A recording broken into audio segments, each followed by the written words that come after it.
Salut les gamers et salut les gameuses.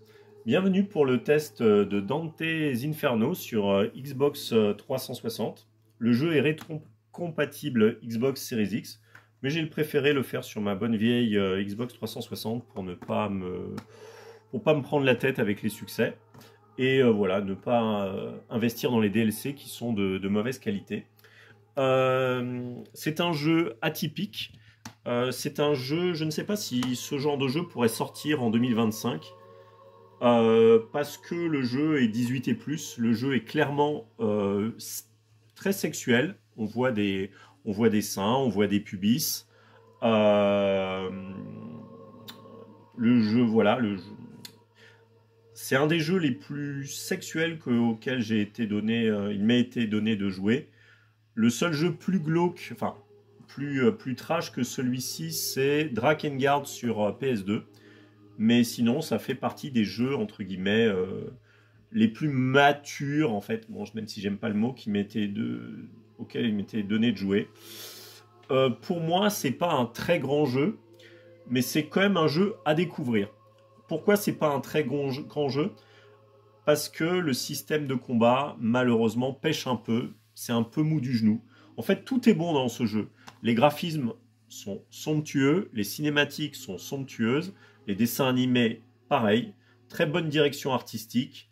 Vous avez une histoire qui est intéressante et qui est surtout basée sur la Divine Comédie. Donc, la Divine Comédie a été écrite par Dante Alighieri, un poète italien voilà, qui a vécu au XIIe et XIIIe, XIVe siècle. Et qui est notamment connu pour avoir écrit 3 livres, l'Enfer, le Purgatoire et le Paradis. Et c'est l'ensemble de ces 3 livres forment la Divine Comédie. Et le plus connu de ces 3 livres, c'est l'Enfer, qui est considéré comme son chef-d'œuvre. Si vous avez lu le livre, comme c'est mon cas, c'est un plus. Il y a pas mal de références que vous allez retrouver. En jouant, vous allez dire « Ah mais oui, bien sûr, je me rappelle de ça. Et ça, est-ce qu'ils vont le mettre? Et ça, ils l'ont pas mis, etc. » Donc c'est vraiment un plus si vous avez lu le livre. Mais si vous n'avez pas lu le livre, c'est pas grave. Et je trouve que c'est une très bonne idée de faire un jeu vidéo qui se base sur le lore de l'enfer, de la Divine Comédie de Dante. Alors, juste, voilà, je vais faire court, donc juste, hop, je mets le jeu en mode croyant. Et on va commencer par admirer tous ensemble la cinématique d'introduction du jeu, qui vraiment est incroyable. Donc les séances de gameplay sont, pour moi, très correctes, mais le point fort, c'est les cinématiques. Pardon, excusez-moi.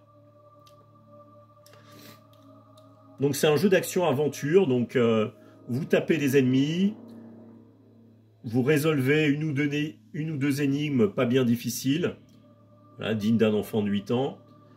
Après, vous regardez une belle cinématique, un beau dessin animé, vous avancez, vous combattez un boss, et ça se répète, et ça se répète. Voilà. Donc regardez-moi la qualité de la cinématique.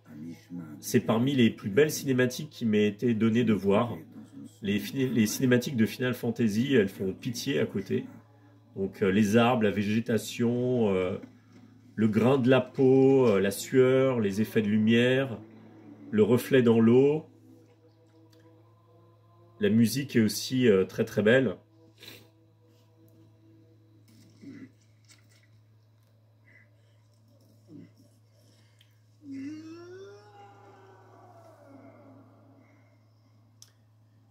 Et là, vous allez avoir une habile transition entre la cinématique en FMV, Full Motion Video, et un dessin animé, dont j'aime beaucoup la direction artistique. Il existe un animé de Dante's Inferno, et l'animé est vraiment beaucoup moins bon que les dessins animés du jeu. Je l'ai regardé, et franchement, je trouve que l'animé est vraiment très en deçà des dessins animés du jeu, quoi. Alors j'en parlerai après, mais bon, c'est vrai que le jeu propose une vision assez caricaturale des croisades. Bon, alors évidemment, ce n'est qu'un jeu vidéo, c'est du divertissement. Voilà, faut pas chercher la réalité historique. Il y a des livres sur le sujet et je vous invite quand même, si vous le souhaitez, un jeu vidéo sur les croisades, c'est pas un livre sur les croisades, donc, ou un documentaire. Donc là vraiment les croisés, les chrétiens sont vraiment présentés comme des barbares, des brutes assoiffés de sang. Bon, évidemment, la réalité historique est beaucoup plus subtile. Et on va dire que c'est un petit... Ça peut gêner aussi. C'est un peu un portrait à charge, quoi. Vraiment, les chrétiens sont présentés comme des psychopathes, oui, comme des psychopathes, quoi. Bon, ça, c'est un petit peu gênant, je trouve. Mais bon. Donc, si vous avez de la culture, un certain recul, eh ben... Voilà, vous allez savoir faire la part des choses. Mais malheureusement, pour les gens qui ne lisent pas ou qui n'ont pas beaucoup de culture sur le sujet, ça risque de créer, comment ça s'appelle, des préjugés. Voilà. Il y a des gens qui vont penser que les croisades, c'est comme ça. Voilà, c'est comme ce qu'il y a dans Dante Inferno. Excusez-moi, mais bon. Voilà, donc alors... Voilà, c'est un jeu de 2010, les amis, 2010. Et regardez-moi, voilà, il n'y a pas d'aliasing, les textures sont propres. Bon, évidemment, les décors ne sont pas aussi détaillés qu'aujourd'hui, mais 2010, les amis, regardez-moi ça. Un jeu parfaitement optimisé, pas buggé. Hop.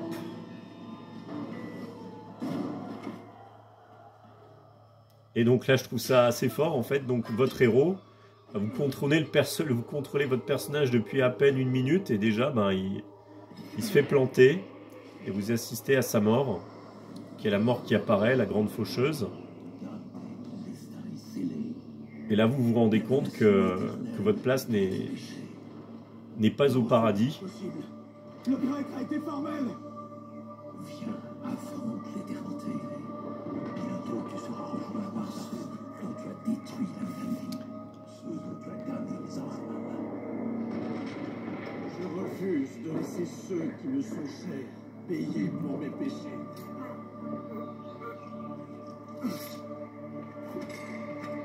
Je vais racheter mes fautes. Mortel, tu es à moi.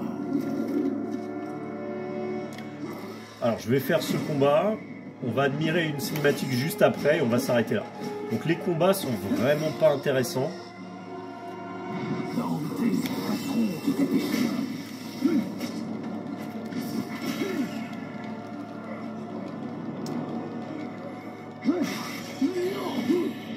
même si extérieurement comme ça... Alors, il n'y a pas de problème de caméra parce que les angles de caméra sont fixes.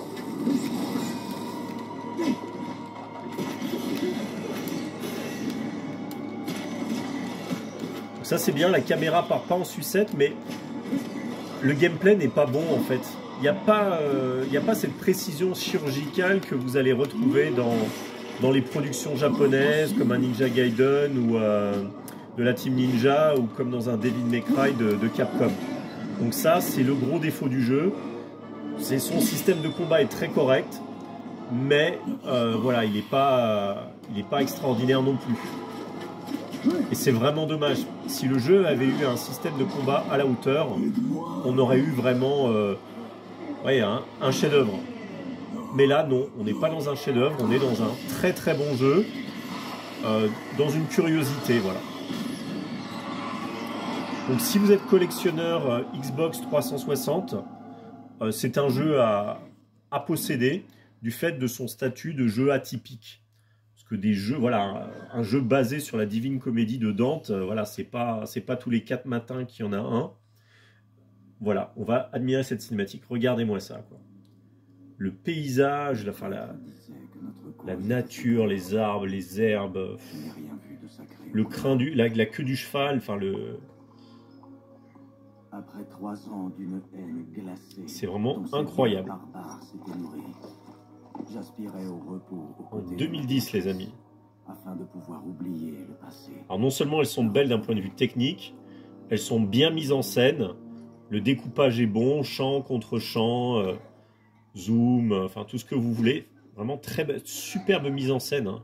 C'est incroyable. Et l'intérêt du jeu, bah, en fait, c'est vraiment suivre l'histoire, qui n'est pas vraiment pas inintéressante. C'est suivre l'histoire, regarder les dessins animés, les cinématiques.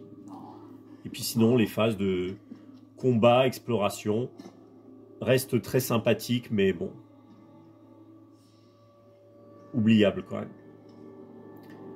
Alors ce personnage, vous allez apprendre plus tard qui il est, pour l'instant je ne vous le dis pas. Et là vous découvrez que... Voilà. Très belle musique, graphique, voilà. Le jeu, est, voilà, il n'hésite pas à montrer de la nudité, voilà, il y a des seins, des pubis. Il y a pas mal aussi de choses à caractère clairement sexuel. Le jeu s'adresse à un public mature.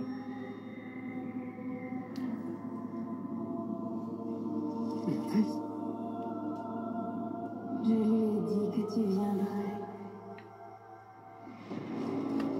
Alors c'est vraiment un jeu que je ne regrette pas d'avoir fait et que je vous conseille de faire à petit prix.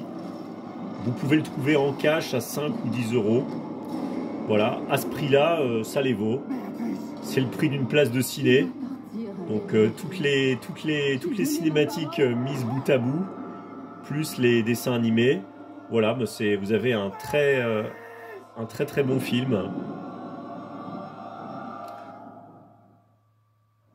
Voilà, par contre, le gameplay, je vais m'arrêter là. Voilà.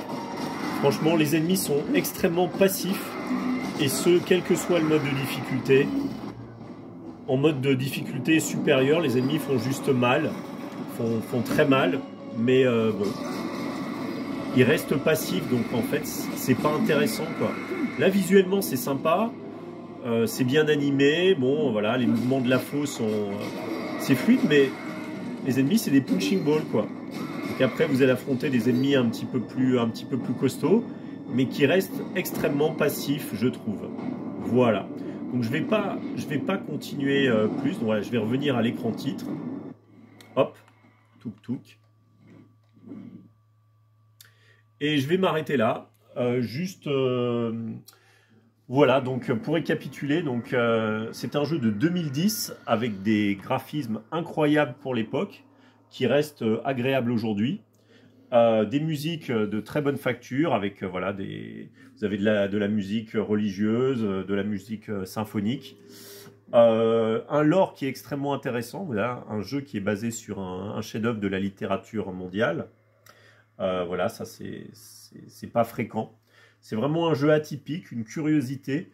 Le jeu est à petit prix, donc vous pouvez le trouver en cash entre 5 et 10 euros. Donc pour ce prix-là, si vous êtes curieux et que vous avez envie de vous faire... si vous êtes dans un trip rétro et que vous avez envie de vous faire un jeu qui sort de l'ordinaire, voilà. Par contre, je pense qu'une fois que vous l'aurez fini, vous allez le revendre. Moi, ce qui est mon cas, voilà. Donc je vous propose ce test pour pouvoir revendre mon jeu. Donc demain, j'irai l'échanger contre un autre titre.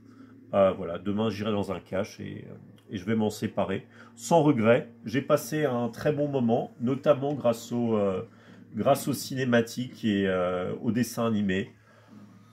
Dernière petite chose à savoir, enfin je l'ai déjà mentionné, le jeu propose quand même une vision très caricaturale de ce qu'ont été les croisades.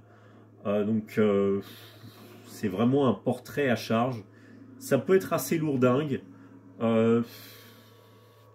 Donc le jeu tente de vous orienter un peu idéologiquement, et moi ça m'agace.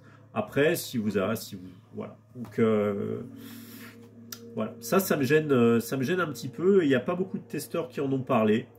Voilà. Donc si vous voulez connaître le pourquoi du comment des croisades, ne vous fiez pas à Dante Inferno, quoi. Il y a d'excellents livres sur la question. C'est un sujet extrêmement complexe, extrêmement riche. Voilà. Donc voilà, en tout cas, c'est un jeu vraiment atypique et très sympathique.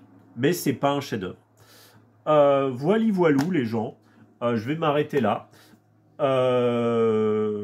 Et je vous laisse découvrir ou pas ce titre, ma foi, fort différent du reste des autres productions vidéoludiques. Je pense qu'à l'heure actuelle, un jeu comme ça, en 2025,